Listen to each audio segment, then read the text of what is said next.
تحب صدام لا زلت؟ نعم صديقا. ألم يكن صدام طاغية؟ ولكنه سيف مصلة ومستقيم يقطع نفسه نصفين إذا واجه سيفه. كان عادلا جدا وكان مستقيما جدا. وخيل لي وما أزال أعتقد أن العراق يحتاج إلى حاكم قوي جدا وعادل جدا. يعني افتقد العراق صدام؟ أظن أن العراق فقده، وأظن أن الأمة فقدته كلها. لم تندم على علاقتك مع صدام يوم؟ أبدا، ما أزال أعشقه وما أزال أكتب له كل ما تذكره وأتكلم. كتبت له شيئا بعد أن يعني قتل؟ بعد وفاته نعم. ماذا كتبت؟ لست أرثيك، لا يجوز الرثاء، كيف يرثى الجلال والكبرياء. لست أرثيك يا كبير المعالي، هكذا وقفة المعالي تشاء. فرحنا واستبشرنا خيرا بزوال نظام صدام، لكن ما تفاجأنا. أزيدك أكثر من ذلك، أكثر قساوة، أن صدام لم يكن للصن. صدام مو حرامي. صدام كان يرى أن العراق بيته، فهل يسوق المرء بيته؟ كان يرى أن هذا بيت العراق بيته وبعدها يكون لأولاده.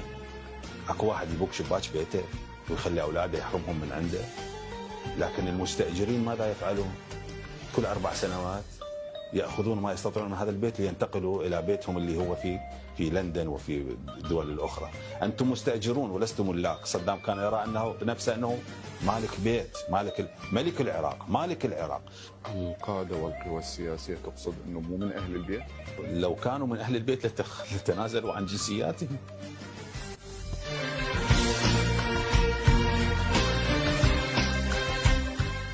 يا إلهي، لا يمكنني أن أوفي هذا المشهد حقه. حين دخل الغرفة شعرت بتغيير في القاعة وشعرت بحضوره.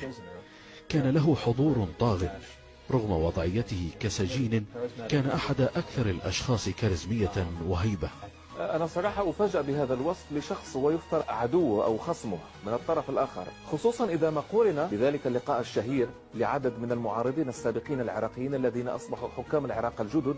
صدام تحدث فقط مع عدنان الباججي، أنه قال له: لماذا جئت مع هؤلاء الحثالة؟ يقصد الآخرين مثل موفق الربيعي وأحمد الشلبي وعادل عبد المهدي. سأقول لك شيئا يصعب علي قوله، ولكنني سأقوله مع ذلك. هؤلاء الرجال ليسوا بمستوى مسح حذاء صدام حسين. رغم كل مساوئه كان لصدام عدد من الصفات الإيجابية. أنا متشوق جدا لأعرف ردة فعلك حينما شاهدت عملية إعدام صدام حسين. أصبت بالرعب. قال لي صدام: أنا أعرف أن هذا سينتهي بموتي وإنني لن أخرج من هنا، وأعرف أنني سأعدم في وقت ما. قال لي: كل ما قمت به لأجل العراق، لا أشعر بالذنب تجاه ربي. لم تظهر عليه أي معالم خوف. أذكر حينما كنت أجلس معه في إحدى المرات انقطعت الكهرباء وانطفأت الأنوار، فبدأنا جميعا في الالتفات لمحاولة معرفة ما يحصل. بينما جلس صدام في مكانه ولم يحرك ساكنا، لم يزعجه أي شيء. لم أره أبدا يظهر أي علامات خوف أو قلق بشأن ما قد يحدث له، ولهذا لم أتفاجأ إطلاقا حينما حدق فيهم باحتقار قبل إعدامه. وعاش عندك؟ أريد البيت قطعة. أنت ما عندك شهر؟ لا والله. شلون عايشة؟ عايشة بالضيم عايشة. تدللين. زين انت مو قعدتي يا رئيس الوزراء؟ اي اصلا اي قعدت وجابني جدر مال الشوربه يقول لي اخذي وياك جدر الشوربه شو اسوي؟ اسمح بي انا طبي شو اسوي؟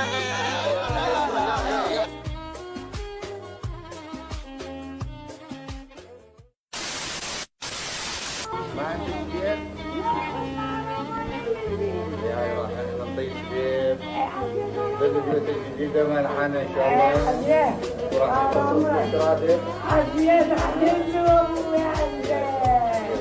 نضيف اليوم؟ بل اليوم. اليوم لي قدام وبعدين عود يجيك عاد شهريا. يلا نظر المحل. يعني والله لو يحطوني بنار جهنم، استغفر الله، نار جهنم نار الله، لو يحطوني ضد النور اللي رادوا يحرقون به، بالحطب اللي رادوا يحرقون به سيدنا ابراهيم، لا اقول من اجلكم، من اجل العراق والامه، ولا تمد لا عيني ولا قلبي، انه مليء بالايمان الحمد لله. حتى العراق اللي يجنح ترى هو اخونا، ونتألم عليه ان يجنح لانه عراقي،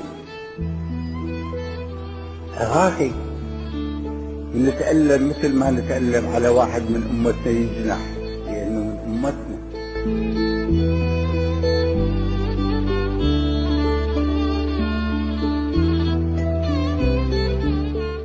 هل تؤيد التعذيب خلال التحقيق؟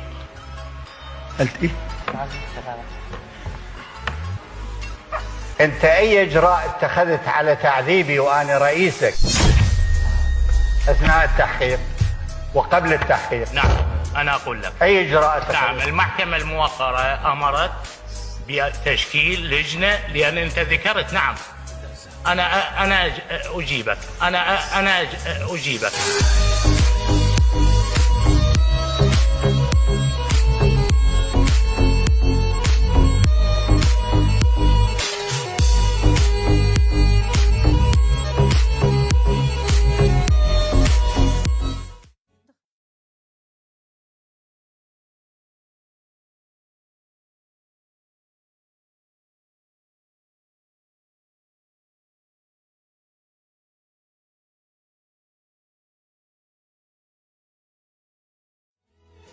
بكى والدي، نزلت دموعه، قال لا ابو احمد احنا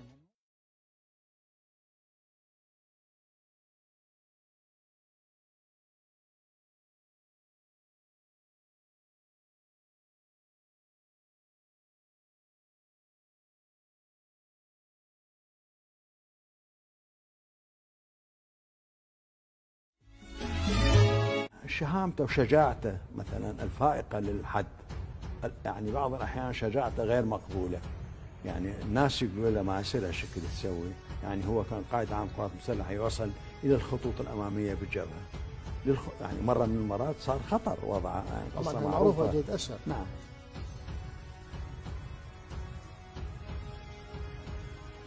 يا أخي شوف، صدام كان شخص كبير، رئيس دولة يعني محبوب العراق، كان من يجوا ناس أكابرية هو يتعامل معاهم برزانة وبرسمية، لكن من كان يروح بيوت الفقراء الفلاحين يقعد بالقاع يتشاقى ويضحك ويجيبوا لي اللبن الخاثر وما ادري ايش، يعني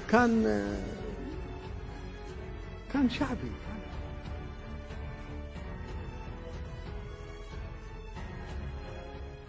كان هو يجي يزور كل جمعة ويجيب وياه فلوس يوزعها على الموجودين. قال لهم روحوا شوفوا لنا منو بالمدينة، وقالوا سيدي ماكو أبدا غير مهندسة سعاد المسؤولة عن الزراعة، خل تجي هي وزوجها. انتي شو تريدين؟ قالت لها سلامتك والله يحفظك وما أعرف ايش. قال لها سيارة عندك؟ قالت له لا. قال خذي لك وحدة من ذول السيارات. اختارت هذا الدفع الرباعي. شوية جاء المرافق قال سيدي كل الفلوس اللي جبناها بهاي السيارة. قال هي والفلوس. معقولة؟ والله. وسعاد بنت لك فد بيت حلو.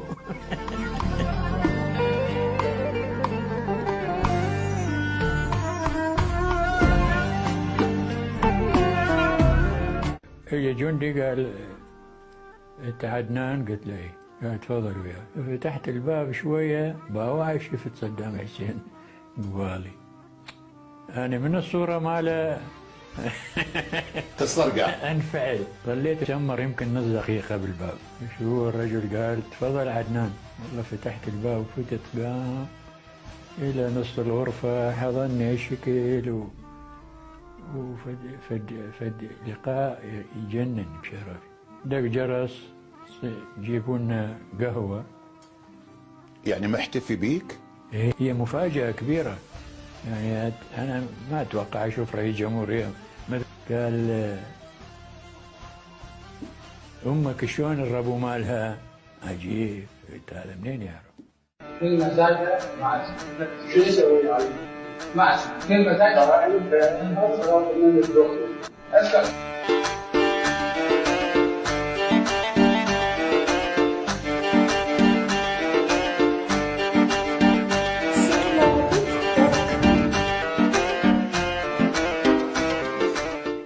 أنا أعلن أمامكم أيضا كل من محكوم أو مطلوب لأسباب سياسية عفو عامة،